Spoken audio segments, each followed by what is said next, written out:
But y'all go to Moneybagg Yo's side of town while having a diss song out about Moneybagg Yo. Yeah. But whole time, allegedly, right, y'all were set up to come during this time. Right. And y'all know how dangerous it was, and y'all still decided. Finesse2Tymes just crossed a serious line. And right now, Memphis is buzzing loud because of it. This wasn't some low-key move that slipped by. Nah, people all over the city are talking, and the energy feels tense in a way you can't ignore. What's going on between Finesse and Moneybagg Yo is way deeper than rap bars or industry chatter. This ain't just music smoke. These two came up side by side when nobody was checking for them, and now Finesse is aiming lyrical shots toward Moneybagg's girl. And anybody who really understands Memphis street codes knows that type of move can flip a whole situation upside down fast. So what really caused this fallout? Because it's not as simple as people online are making it seem. This situation is layered, messy, and packed with history.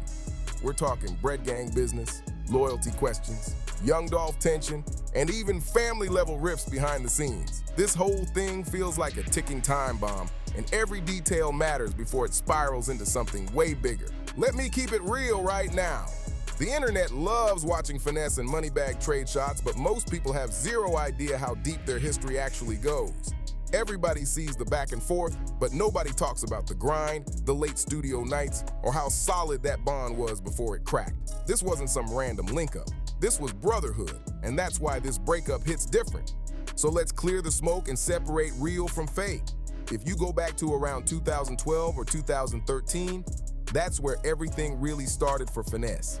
Back then, Finesse2Tymes, Moneybagg Yo, Black Youngster, and a few other Memphis names were all moving as one unit called MGU, Memphis Grinders Underrated. These weren't just rap partners chasing clout. These were young street brothers locked into one dream. They were club hopping, promoting records, pushing each other's music, and doing whatever it took to get noticed. This was way before the fame, before the money, and before the tension hit the surface. They were burning CDs, walking them straight into Walmart by hand, really building everything from the ground up. No shortcuts, no handouts, just hustle. But this is where the energy starts feeling shaky. Even back then, Finesse openly admitted that Moneybagg was always the slick one in the crew, and that detail matters more than people think. When the crew was out moving around, whether it was pushing music or dealing with street-related situations, Moneybagg was usually the one trying to dip early and stay clear of chaos. He didn't want his name tied to anything too reckless. Now, to be fair, that alone isn't a flaw. Everybody isn't built for the same path, and that's just real life. But in Memphis street culture, differences in mindset don't just disappear. They stack up, sit in the background, and sooner or later turn into real friction. Then everything shifts. Finesse ends up locked up, and while he's sitting down, Moneybagg Yo and Black Youngster take off. Youngster gets signed. Moneybagg gets signed. The whole city is watching their rise in real time. Meanwhile, Finesse is behind bars watching his old circle level up without him. And that type of situation messes with anybody's head. Here's a key detail people love to skip. When Finesse came home, he wasn't cold or forgotten. His track G-Train was already touching over 100,000 views. And other songs were climbing on SoundCloud too. Moneybagg reached out and brought him into Bread Gang, his label imprint under Yo Gotti. At the time, it looked solid. One homie reaching back to help another homie win. City unity, strength, brotherhood. But the real story was way more tangled than that. Finesse later spoke on this and said he joined Bread Gang to make Memphis look united and strong. Loyalty matters heavy to him, and he believed it was the right move back then. What he didn't see coming was how boxed in that situation would slowly make him feel. According to multiple sources, including his own brother No Love, Moneybagg leaned heavy on Finesse's talent in the studio. Whenever Bag hit a creative wall or couldn't lock in a verse, he'd call Finesse like, "Get 2 times on it real quick." Finesse gave everything he had, thinking this was family, thinking the support was mutual. Looking back now, he admits it felt less like brotherhood and more like being valued only for what he could bring to the table.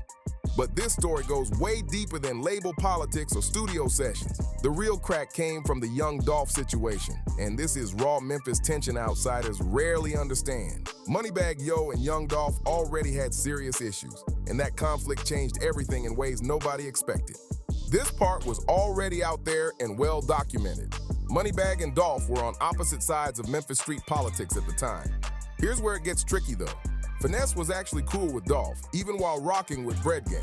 According to his brother No Love, that relationship went way back before the industry noise. Things escalated when Dolph made comments about MGU, calling the crew suckers or something close to that. When word got back to Finesse, he jumped on live and said he'd smack Dolph, defending Moneybagg and the crew publicly. That was Finesse showing loyalty, standing tall for his people, even though he personally didn't have real issues with Dolph. But here's the twist nobody expected.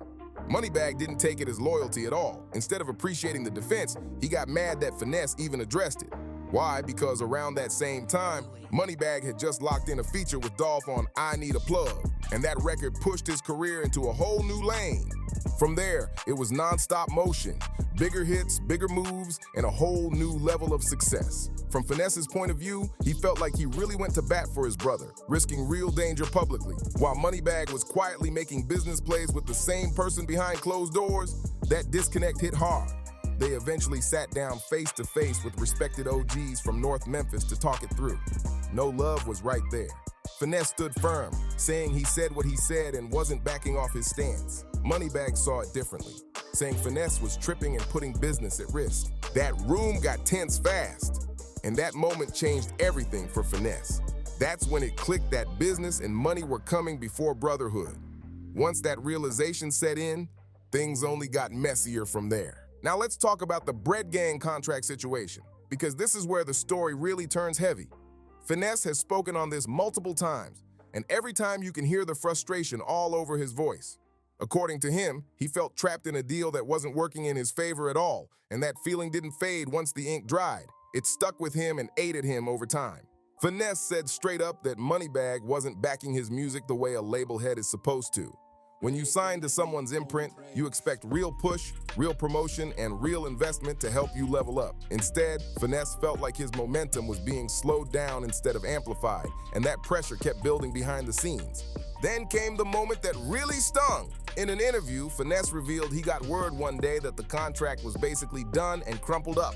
No sit down, no real business talk, no respectful conversation, just over. After giving loyalty, talent, and serious time to Bread Gang, that move felt like a straight slap in the face. He even admitted he wished they could have stayed in business together because the city loved seeing them united. A joint project would have meant way more to Memphis than most people realize. But here's what hit Finesse the hardest. He feels like Moneybagg is still stuck on who he used to be and can't see the growth or the man he's become now. Finesse also owned up to his own flaws. He admitted his mistakes cost him relationships with solid people, and he named Moneybagg as one of them. He said he was still learning the industry and that his street mindset sometimes clashed with business moves. That realization didn't come easy either. There was real pain behind those words. Then came the statement that really shook people. Finesse said Moneybagg is traumatized and doesn't want to deal with him anymore because he's scared. Those were his words. Bagg allegedly thinks Finesse might snap or move wild again, even though Finesse swears he would never come at Moneybagg like that.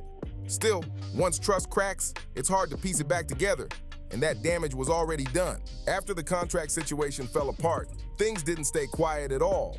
It went public and messy fast. It kicked off when Moneybagg unfollowed Finesse on Instagram. To regular people, that might seem small, but when hundreds of thousands are watching your every move, that unfollow is loud. That was a clear statement, and Finesse took it as straight disrespect. He didn't sit back either. He jumped on live and addressed it head on, calling Moneybagg out for being in his feelings and sneak posting about him. He made it clear he's been in the streets his whole life. He's not hiding, not ducking smoke, and if there's tension, he's standing on it solo. In one of his early rants, Finesse let a lot spill out, and it caught people off guard. He spoke on studio sessions where, if Bagg couldn't lock in, he'd call Finesse to save the moment. Finesse made it sound like he was doing a lot of the heavy lifting while Moneybagg played things safer, and he even went as far as questioning Bagg's street image. In Memphis, that's one of the most disrespectful lines you can cross. When someone's entire image is built on that foundation, questioning it publicly is serious. But at the same time, Finesse showed flashes of growth. Mid-rant, he'd catch himself, slow down, and say he was trying to move for the culture and show love to the city. He admitted that because his name is Finesse, people automatically assume he's on something slick or shady.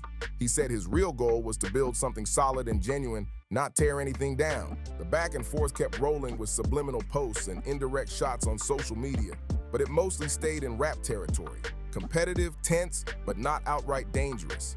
That is, until recently, when the situation took a sharp turn. This is where the elephant in the room comes in. Finesse2Tymes previewed a new song where he took direct shots at Moneybagg Yo's girlfriend, Ari, and that move instantly changed the entire tone of the beef. If you know anything about Memphis street politics, you already know that's a line you do not cross. Going at another man's woman isn't just disrespect. It's a straight declaration of war. It's saying you don't respect him, his household, or the boundaries that come with it. At that point, it stops being rap. There's no rewind button. And that's why people are uneasy right now. The streets have been talking heavy, and the general feeling is that Finesse pushed it too far this time. You can take shots at someone's music, their money, even their image, and that's still considered fair game. But once a man's woman gets pulled into it, that's when things leave the internet and start turning into real-life consequences. And everybody in Memphis knows exactly how serious that is. And let's be honest about this part too. Ari is a public figure in her own right. She's got her own platform, her own following, and her own lane. Pulling her into this puts her in a situation she never asked for, and it adds pressure on Moneybagg to respond in a serious way just to save face, especially with people who really understand the culture and have been around Memphis long enough to know how these situations usually go. That's why this move has people uneasy. It feels way too familiar to how some of the city's most tragic beefs have started in the past. It always begins with music, then it slides into personal disrespect. And too many times, it ends with people getting hurt. Memphis has seen this pattern before, and the blueprint never really changes. From older city tensions to situations connected to young Dolph, the warning signs are always the same. Music turns personal, pride gets involved, and things spiral fast. That's exactly why folks are watching this situation closely right now, because it's giving off the same energy people have seen end badly before. Now, to be fair, Finesse has been open about his growth through all of this, and that part matters. He's admitted he was wrong in certain moments. He said his street mindset sometimes blocked real business opportunities. He even acknowledged that Moneybagg was trying to game him up, trying to teach him how to move smarter and play the long game. At the time, though, Finesse just wasn't ready to hear it. That level of self-awareness didn't come easy, but at the same time, Finesse still feels deeply betrayed. In his mind, he gave loyalty, heart, and effort to someone who ended up seeing him more as a resource than a brother. From his perspective, he stood up publicly, putting himself in risky positions, while Moneybagg handled business quietly behind the scenes. That contrast sits heavy with him to this day. Now that it's all said and done, Finesse feels like he lost valuable time. Time that could have gone into building his own lane and his own empire. And if we're being real, when you zoom out, you can also see how Moneybagg might view this from his side too. From Moneybagg's perspective, the picture looks different.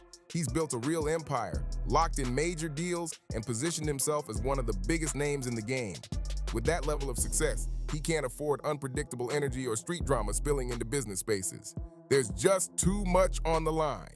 But by cutting Finesse off the way he did, not backing his music and unfollowing him publicly, Moneybagg didn't just end a partnership. He created tension with someone who still wanted brotherhood. And that tension feels dangerous now because that former ally looks willing to cross lines most people know you don't touch.